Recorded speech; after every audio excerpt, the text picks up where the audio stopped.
화려하게 데뷔한 K-뷰티의 유니콘이죠. 바로 달바 글로벌. 상장하고 석 달 만에 주가가 4배 가까이 치솟으면서 정말 시장의 기대를 한몸에 받았는데요. 하지만 그 영광은 길지 않았습니다. 이후에 주가가 최고점 대비해서 무려 40% 이상 폭락하면서 많은 투자자분들을 혼란에 빠뜨렸죠. 과연 이 급락은 회사의 본질적인 가치가 훼손된 위기일까요? 아니면 미래의 더 큰 도약을 위한 일종의 건강한 조정일까요? 오늘 공개된 데이터를 바탕으로 그 속에 숨겨진 진실을 하나하나 파헤쳐 보겠습니다. 자, 본격적인 분석에 앞서서요. 오늘 내용은 정보 제공을 위한 것이지 특정 종목의 매수나 매도를 추천하는 게 아니라는 점 먼저 분명히 말씀드립니다. 모든 투자 결정은 신중한 판단 하에 투자자 본인의 책임으로 하셔야 한다는 점 꼭 기억해 주세요. 안녕하세요. 주식으로 세상을 이해하는 시간입니다. 저희 분석의 깊이를 더해달라는 구독자 여러분들의 소중한 피드백 덕분에 저희도 계속 성장하고 있습니다. 늘 감사드리고요. 오늘도 그 기대에 부응할 수 있도록 알차게 준비했습니다. 자, 오늘 우리가 풀어야 할 핵심 질문입니다. 사실 저도 이 주가 그래프를 처음 보고 와, 이게 도대체 무슨 일이지? 싶었거든요. 정말 짧은 기간에 폭발적으로 올랐다가 그보다 더 가파르게 떨어졌잖아요. 그 몇 달 사이에 도대체 무슨 일이 있었던 걸까요? 오늘 이 거대한 미스터리를 저와 함께 풀어보시죠. 오늘 우리는 달바 글로벌이라는 한 편의 드라마를 총 5개의 막으로 나눠서 살펴볼 겁니다. 1막에서는 화려했던 데뷔와 갑작스러운 추락을 다루고요. 2막에서는 모두를 충격에 빠뜨렸던 실적 발표, 그 진실을 파헤쳐 봅니다. 3막에서는 데이터 속에서 찾아낸 반격의 실마리를, 4막에서는 미래를 이끌 새로운 성장 동력을 확인하고요. 그리고 마지막 5막에서는 이 모든 걸 종합해서 최종 투자 전략까지 한번 세워보겠습니다. 자, 그럼 1막부터 시작해볼까요? 시장을 정말 뜨겁게 달궜던 달바의 화려한 데뷔가 어떻게 이렇게 싸늘하게 식어갔는지 그 과정을 시간 순서대로 한번 따라가 보겠습니다. 이 타임라인을 보시면요. 정말 롤러코스터라는 말이 딱 맞죠? 5월에 상장해서 8월에 24만 원이 넘는 최고점을 찍습니다. 그런데 바로 그 직후부터 악재가 연달아 떠져 나오기 시작해요.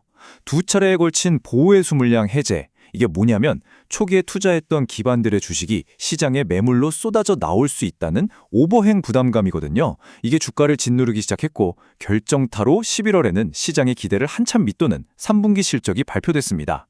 결국 주가는 반토막 가까이 쭉 밀려나게 된 거죠. 자, 이제 2막입니다. 본격적으로 사건의 핵심으로 들어가 보죠. 주가 폭락의 가장 유력한 용의자, 바로 3분기 어닝 쇼크입니다. 이 실적표 뒤에는 과연 어떤 이야기가 숨어 있을까요? 바로 이 표가 문제의 3분기 성적표입니다. 근데 딱 보시면 좀 이상한 점이 보이지 않으세요? 매출은 작년보다 60% 가까이 성장하면서 여전히 엄청난 기세를 보여줬단 말이죠. 그런데 시장을 경악시킨 건 바로 이 영업이익이었습니다. 시장 기대치보다 무려 30% 넘게 미달했어요. 매출은 쑥쑥 흐르는데 이익이 꺾인다? 이건 투자자들이 가장 두려워하는 신호 중 하나입니다. 왜냐하면 회사가 겉으로는 커지는데 속은 병들고 있다는 신호일 수 있거든요. 그럼 그 많던 이익은 다 어디로 갔을까요? 이 도넛 차트가 바로 그 답을 알려줍니다. 범인은 바로 광고 선전비였습니다. 3분기에 판매 관리비가 이례적으로 확 늘었는데 그 대부분이 마케팅 비용으로 나간 거였어요. 물론 달바 측도 할 말은 있었죠. 이건 그냥 돈이 센 게 아니라 4분기 최대 성수기를 앞두고 벌인 전략적인 투자였다는 겁니다. 그러니까 연말 쇼핑 대전에서 이기기 위해서 3분기에 미리 실탄을 쏟아부었다는 설명인데요. 과연 이 해명을 그대로 믿어도 될까요? 이걸 이해하려면요. 성장하는 기업들이 흔히 겪는 딜레마를 봐야 합니다. 바로 성장이 먼저냐, 수익이 먼저냐 하는 문제죠. 경쟁사인 APR 같은 경우는 이미 안정적인 수익 모드에 들어섰지만 달바는 지금 막 글로벌 시장을 정복하려는 공격적 투자 모드에 있는 겁니다. 과거 아마존이나 쿠팡이 그랬던 것처럼요. 미래의 더 큰 시장을 차지하기 위해서 현재의 이익을 일종의 연료로 태우고 있는 거죠. 즉, 달바의 낮은 이익률은 실패가 아니라 성장주가 거쳐야 할 성장통으로 해석하는 게 더 타당해 보입니다. 자, 지금부터가 이 이야기의 진짜 하이라이트입니다. 바로 3막이죠. 3분기에 쏟아부은 그 막대한 투자, 과연 효과가 있었을까요?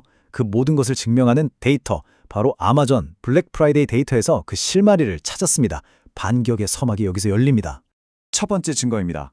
세계에서 가장 경쟁이 치열하다는 전쟁터, 바로 미국 아마존입니다.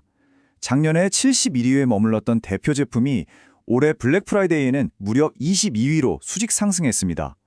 수십만 개 제품이 경쟁하는 이곳에서 톱 20위권에 진입했다는 건 정말 대성공이라는 말밖에는 할 말이 없죠. 3분기에 쏟아부은 투자가 정확하게 관역에 명중한 겁니다. 이게 그냥 한 제품만 잘 된 게 아닙니다. 유럽 시장인 스페인을 한번 보시죠. 미스트 세럼은 2위. 근데 더 놀라운 건요. 작년에 거의 300위권이었던 톤업 선크림이 단숨에 3위로 뛰어 올랐다는 점이에요. 브랜드 전체의 힘이 강해지고 있다는 아주 명백한 증거죠. 자, 북미의 또 다른 주요 시장, 캐나다에서도 결과는 정말 극적이었습니다. 작년 71위에서 올해는 무려 4위. 와, 전체 뷰티 카테고리에서 탑5에 진입하는 기염을 토했습니다. 이쯤 되면 3분기의 투자가 절대 우연한 성공이 아니었다는 게 확실해지죠. 이 슬라이드가 모든 걸 요약해줍니다. 호주에서는 2위, 그리고 인도나 UAE 같은 신흥시장에서도 순위가 폭발적으로 올랐어요.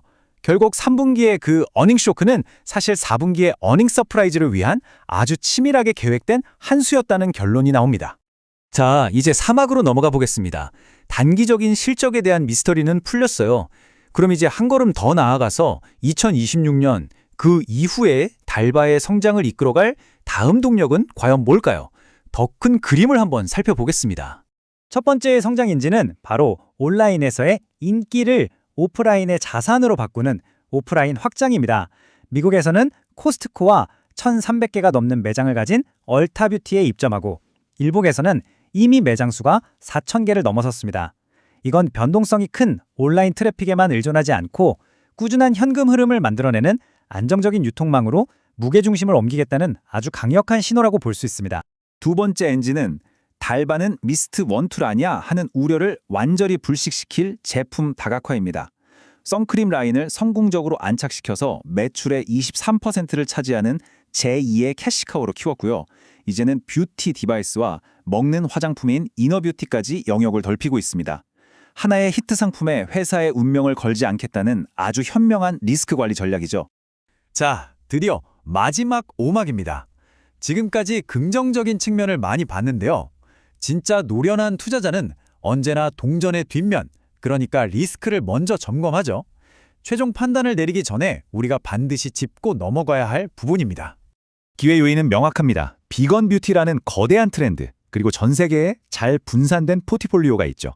하지만 리스크도 분명히 있습니다. 가장 큰 건 마케팅 비용의 효율성이에요.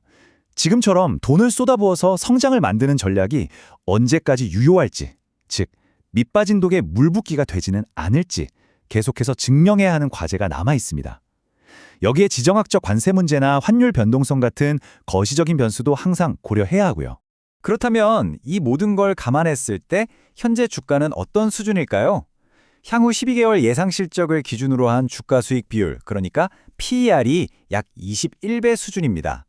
PER은 기업의 이익 대비 주가가 얼마나 높은지를 보여주는 건데요. 글로벌 경쟁사들이 보통 25배에서 30배의 평가를 받는 걸 생각하면 현재 달바의 주가는 성장성에 비해서 확실히 저평가 영역에 있다고 볼 수 있습니다. 자, 지금까지의 모든 분석을 종합해 본다면 이런 접근법을 한번 생각해 볼 수 있을 것 같습니다.